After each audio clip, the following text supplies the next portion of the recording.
Halo Sobat Gizi, kembali lagi dengan Reski Amalia. Kali ini kita akan membahas tentang asuhan gizi pada anak obesitas.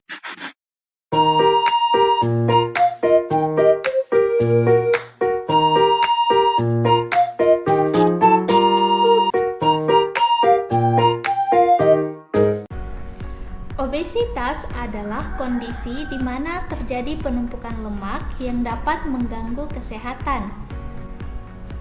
Obesitas ini seringkali terjadi karena kalori yang masuk lebih banyak daripada yang dibakar melalui olahraga dan kegiatan normal sehari-hari.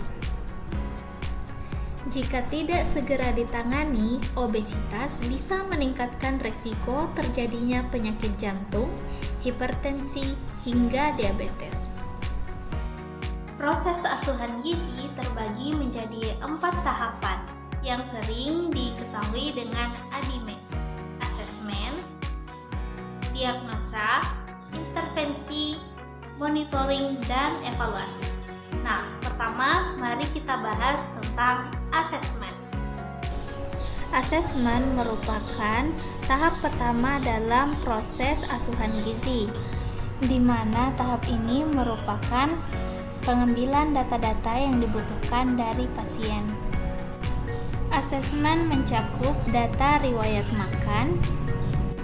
Yang kedua ada data antropometri, mencakup berat badan, tinggi badan, berat badan ideal, IMT, kemudian anak-anak 12 tahun ke bawah menggunakan indikator IMT berdasarkan umur. Yang ketiga yaitu data biokimia. Selanjutnya data fisik klinis, dan yang terakhir data riwayat personal. Kemudian tahap diagnosa bertujuan untuk mengidentifikasi masalah gizi dan menentukan penyebabnya. Diagnosa memiliki 3 domain, yaitu domain intake, klinis, dan perilaku. Lalu tahap intervensi, di mana dilakukan perhitungan kebutuhan harian. Di sini adalah salah satu contoh dari rumus kebutuhan, yaitu rumus Mifflin. Kalori hasil perhitungan kebutuhan kemudian dikurangi 500 kilokalori untuk penurunan 0,5 kg BB per minggu. Kemudian untuk penurunan 1 kg BB per minggu dibutuhkan pengurangan 1000 kilokalori. Tujuan dari diet anak obesitas yaitu membantu mencapai status gizi atau berat badan hingga mencapai normal, kemudian memberikan asupan sesuai kebutuhan, membantu penurunan BB secara bertahap, serta membantu memperbaiki kebiasaan makan yang salah.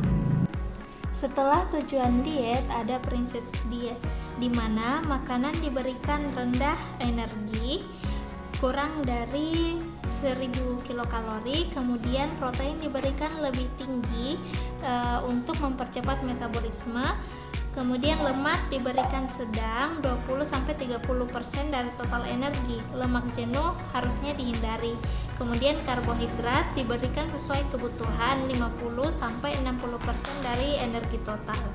Lalu diberikan makanan tinggi serat untuk membantu rasa kenyang lebih lama. Kemudian syarat diet yang disesuaikan dengan kasus pasien. Dalam preskripsi diet, bentuk makanannya makanan biasa, jenis diet rendah energi, rute tentu saja rute oral, kemudian frekuensi tetap 6 kali pemberian dalam sehari. Dan tidak lupa pula mengedukasi untuk meningkatkan pengetahuan pola perilaku gizi sehingga tercapai pemenuhan asupan gizi yang optimal, kemudian menjelaskan terkait pengaturan makan sesuai diet rendah energi kepada orang tuanya, memberikan motivasi kepada pasien dan orang tua, serta menjelaskan pentingnya melakukan aktivitas fisik karena di sini mereka masih anak-anak. Kemudian tahapan yang terakhir adalah monitoring dan evaluasi. Yang pertama kita perlu monitoring adalah antropometri. Apakah ada penurunan berat badan dan telah mencapai target atau tidak. Kemudian apabila ada data biokimia, apakah terjadi peningkatan atau tidak. Kemudian pada pemeriksaan fisik klinik, apakah pasien sudah tampak lebih sehat dan gejalanya berkurang atau tidak. Kemudian yang terakhir ada pemantauan dietary history, yakni pemantauan asupan makan dan pola makan. Apakah pasien telah mengurangi makanan yang berkalori tinggi dan tinggi gula. Kemudian target kita itu pasien telah mencapai asupan makan sesuai perhitungan kita kemarin. Nah, itu tadi penjelasan singkat mengenai asuhan gizi pada anak obesitas. See you next time. Bye.